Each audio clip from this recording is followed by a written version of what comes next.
Hi, this is Stacy with WTI. Are you looking for a mirror that is going to be a beautiful focal point to your room? If so, then you may want to consider this one from NXHOME.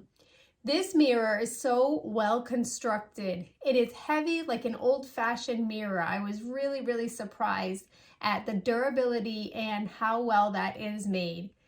It's so heavy that we installed wire in the back to make sure that it stays nice and safe and secure to the wall. The beautiful arch design at the top definitely has a Middle Eastern or Mediterranean look to it. It definitely looks like something that you would find in an old glamorous home.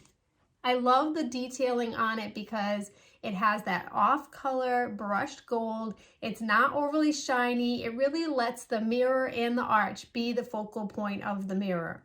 This would be beautiful over a bathroom vanity, and it even has brackets on the back that would allow it to pivot if you needed it to. We opted, as I mentioned, to put the wire on the back to make sure that it stays nice and secure, placing it in a spare bedroom in our home.